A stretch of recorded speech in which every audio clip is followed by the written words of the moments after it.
Microsoft's doing everything it can to close its Activision acquisition, but there's one major problem.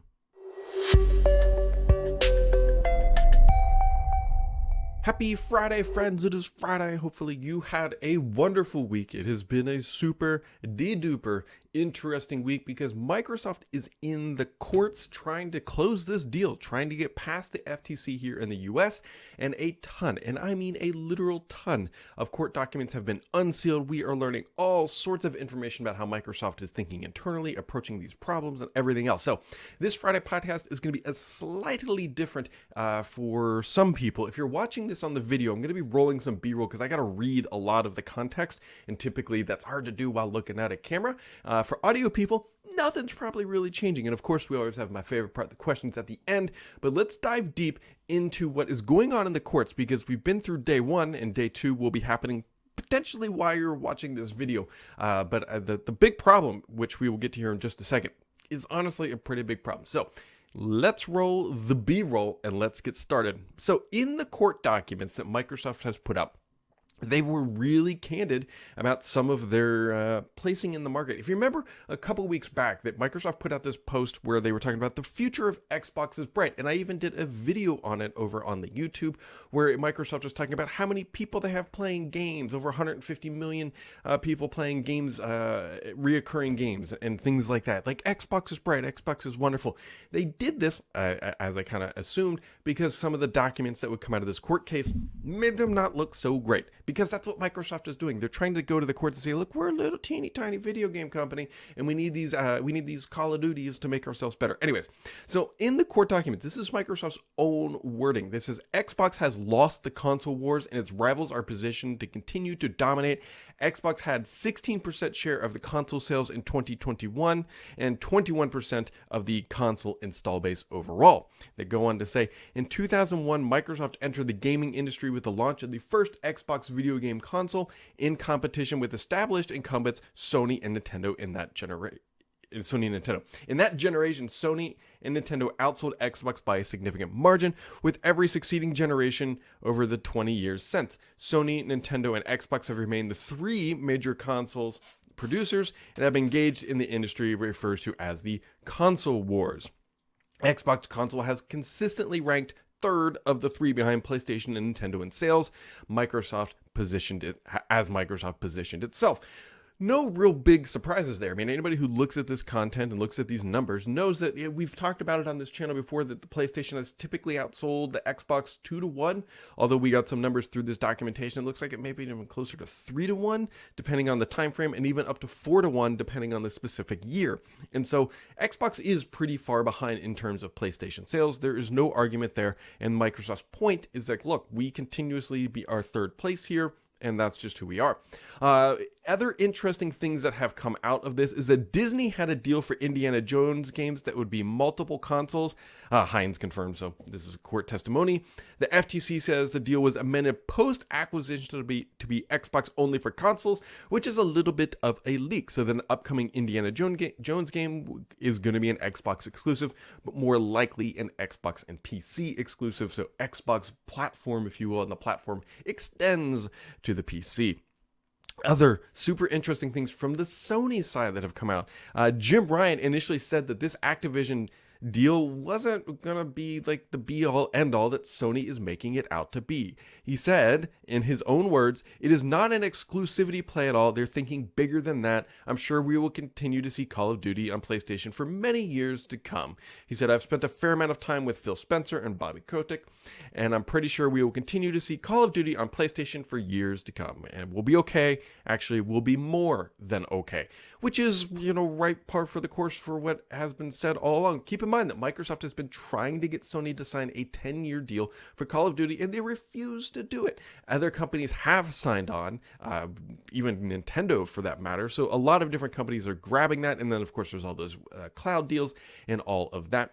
But the reality is that Sony looks at this and says, and this is coming from the top of Sony, by the way, that they're like, this really isn't the big deal that we think it should be and that the press make it out to be. And then, of course, what does Sony do?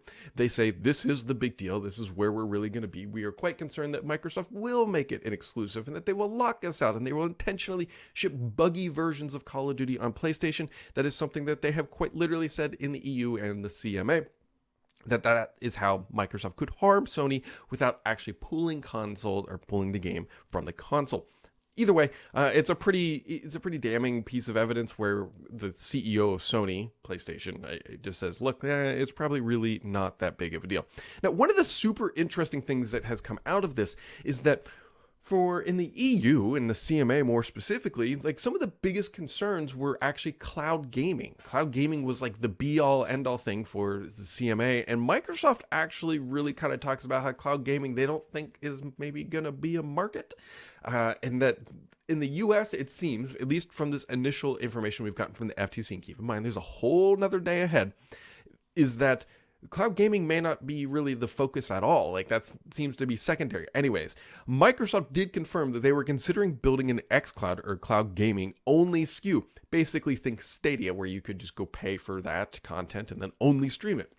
But as they got more data about how gamers are actually using cloud gaming, the actual infrastructure that's needed, the data that is used, what they would actually have to do to scale up to support a service like this, they actually pulled back and said, maybe we shouldn't do this. And based on everything we have seen in the industry, that was absolutely the right move. Look, Stadia couldn't make it. There's Luna. Luna isn't, it's a thing, but it's not like a big thing. Probably the biggest competitor would be NVIDIA's GeForce Now. But again, it's not, these things continue to be features and not products. And so actually, if you kind of pay attention to what Microsoft is doing, they have really pulled back on the cloud gaming marketing and narratives. Now, that could be because of one of two reasons. One, it could be because look, we're getting a lot of pressure overseas. We should probably stop hyping this thing up the way that we are. That is that.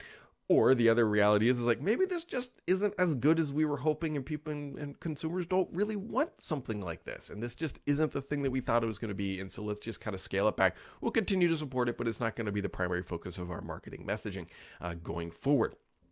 And so either way, so far, the trial has not really focused too much on the cloud gaming aspect, and that does not seem to be as big of a deal, at least here in the US, that it has been overseas. Now, Sarah Bond also confirmed some interesting things, and a lawyer accidentally leaked something. It said Sarah Bond testified that Activision forced Microsoft into a new Call of Duty revenue deal. Activision refused to work on an Xbox Series S and X version unless a new revenue deal was reached. Now, Microsoft's typical revenue, based on the information that is in the court documents, is a 70-30 revenue split.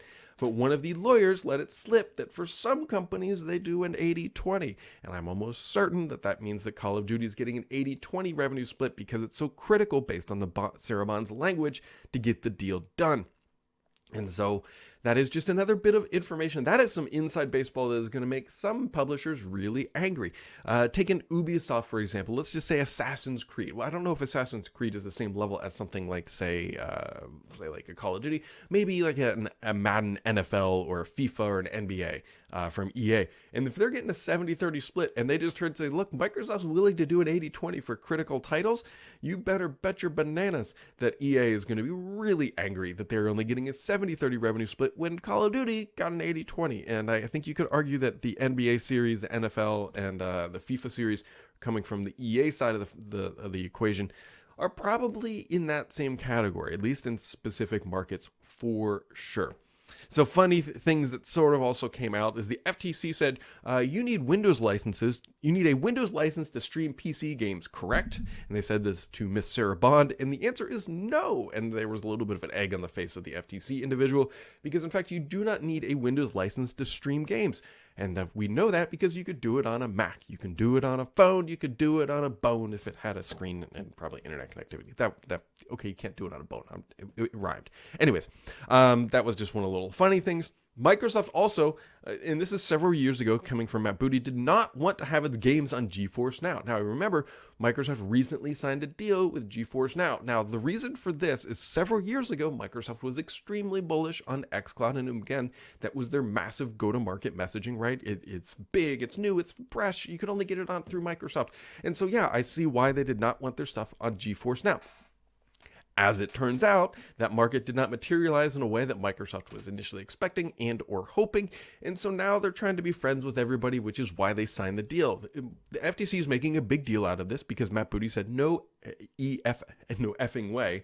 I was going to spell it out, but either way, to get this, to have games on GeForce Now. But the market has evolved, right? I believe that was from, I want to say 2019-ish or something around that timeline when he said that. And of course, now we're in 2023 and Microsoft still doesn't have some massive xCloud market. And here we are. So the other interesting thing that has come out based on the documentation that is available, Microsoft expects the next generation of console games or consoles to come out in 2028. That is super not far away. That's about 5 years, super not far away. What it really means is that we're about at the mid-cycle. We're approaching the mid-cycle of the Xbox Series S and X, who honestly feel like they're just getting started. I mean, it was just this month. Yes, this month when Phil Spencer said, hey, if anybody wants a Series X, they should now be able to find one. And so, yeah, we're not expecting consoles until 2028, which actually aligns to what Sony has previously said, where they expected the PlayStation, I believe, 5 to last through at least 2027. And so that means 2028 would be roughly the next time we would expect an update or a new console from Microsoft, which also brings up another little interesting thing where Phil Spencer said, hey, we're not expecting any mid-cycle refresh because let's be honest, if they were going to do a mid-cycle refresh, they would be probably thinking about it would have to come to market fairly soon if you think about it, because let's say it comes together like next year, then it would only have 4 years in market, which granted, could absolutely be long enough, but then if it slips a year, then it's 3 years, and it just may not be enough time for Microsoft to truly recuperate or recover their cost for investing in it. Now, here's the big problem. The big problem, my friends, and this is something that I think a lot of people are overlooking. Right now, everyone's thinking that after this court case, Microsoft will either get approved to buy Activision or completely shut down. That is not the only outcome, and that is honestly, those two scenarios I think are probably of the least likely to happen. What actually has to happen? The FTC does not have to prove that Microsoft would be anti-competitive, a monopoly, abuse their market power. That is not what this court case is potentially about. The big problem that Microsoft has right now is that the FTC only has to prove that it needs more time to get to their August trial. This injunction that was issued was to stop Microsoft from closing the deal in July, right? And so that's not what all the FTC has to do is prove that there's enough evidence that they should actually have the full trial in August. And so if the FTC can prove that there is enough evidence that they need more time to dig everything up to get the full picture, then they will likely punt this thing until August. This is sort of a side tactic by Microsoft to try to swoop in, get this deal done, get the FTC in court, and then get their deal done in July. And so it's a really big shift in how you should be thinking about this. You shouldn't be thinking Microsoft proved its absolute point. All the FTC has to do is that there's a reasonable a bit of information that has not been reviewed or could still be reviewed or could still be approached, that this court case shouldn't be closed in June. And so because of that, I think that shifts the narrative considerably about how this case might actually play out here in the not too distant future, right? The judge is going to have to sit there and say, okay, is Microsoft overwhelmingly approving their stance for this acquisition? Or is the FTC providing sufficient evidence that they need more time? And providing sufficient evidence for something like this does seem much more logical for Microsoft to have to defend itself in August, which realistically means this thing is probably going to get drug out, which realistically means if you thought this was going to end in June and Microsoft was going to steamroll the CMA in July, that doesn't seem like maybe that's what's going to be happening. This is going to go on for longer is my expectation, following all the information. It's not that Microsoft isn't doing a good job. It's not that FTC is doing a bad job. It's more so like, what is the baseline expectation that has to occur for a definitive decision to be made? And right now, the judge and the process has an easy out. The easy out is like, look, you guys both presented great arguments. I think the FTC needs a little bit more time, because you think about it, if it's swaying in Microsoft's favor, the judge could just be like, look, the FTC said they needed more time. They needed more time, and Microsoft, you've got a strong case. The FTC did not. the FTC wanted more time. This is a temporary injunction. We're going to punt this thing to August to give them that time to sufficiently rule this out. Because again, at the end of the day, it's a nearly $70 billion transaction. So yeah, that is the big issue, the big bombshell that has to happen here for this to go on. So keep that in mind as you're reading and listening to all this documentation. So depending on when you're listening to this will already happen. Today will be another massive day in the courts. We will hear from Phil Spencer. Jim Ryan will be available in quotations by a pre-recorded video deposition. Google will be there. And so there's a lot going on right now with this case. And I'm sure there'll be more content coming out that will be super fun to watch. Now, on to my favorite part of the week, the questions, my friends. So T182 says, hey Brad, just reading that Microsoft has just 21% of the console market. Do you think we'll see them exit the gaming console market in the next 5 to 10 years? Is that why the push for game streaming? I don't think they would exit the game streaming market. If Microsoft was going to exit anything, I think it would be just a pure console market, but even that seems a little dicey. I also think a lot of it hinges on what happens here with this Activision acquisition. If Microsoft gets the deal done and spends $70 billion, there is no way they are going to be bowing out of this market anytime soon. Their investors would absolutely riot. Microsoft has already spent tens of billions of dollars on acquisitions. They spent $7 billion a couple of years ago, many billions before that, and so I don't expect them to leave the gaming market anytime soon. Also, I'm wondering if you've heard anything from 343 regarding Halo campaign. Do you think it's pretty much dead and not coming back for a long time or at all? I don't foresee 343 right now bringing and doing much with the campaign. They're going to be focusing explicitly on multiplayer, and I actually think I want to say they've actually said that, but if they're going to be doing anything with the campaign, I think it's going to be like in the next version of Halo, when I say that with careful consideration, but I don't think there's going to be much value right now for Microsoft shipping a Halo campaign update, because what's going to be the point? It's like, okay, they shipped a new feature for campaign. Unless they're like adding more narrative to it, which we don't know really the state of that considering all the turnovers, my expectation is that they're going to be focusing on multiplayer. Tate Money says, hey Brad, Sony has Call of Duty marketing rights until 2025. What are all the ways this impacts Xbox's ability to utilize owning the franchise for the deal to go through? So the biggest one from any of this is typically about where they can show Call of Duty. Now, Microsoft could do a lot of funky things, and we'll see what happens. But one of the things that did come out in this court case is Microsoft was not allowed to show off Call of Duty at some of its game showcase unless they paid marketing rights to Activision at the end of the day. And Microsoft actually declined to do that. That might have been last year or the year before. And so how can it completely impact Microsoft? I think this is one of those things that they'll have to ride out, right? They don't want to break the contract, because that's another black eye for Microsoft. It's like, look, you closed the deal. You said you would honor all existing contracts, and the first thing you did was not honor this contract. And so Microsoft might be able to weasel through some of that, just the marketing side, but they're definitely not going to be pulling Call of Duty from any meaningful aspect from the PlayStation platform. And Mr. PKI wrapping it up as he likes to do.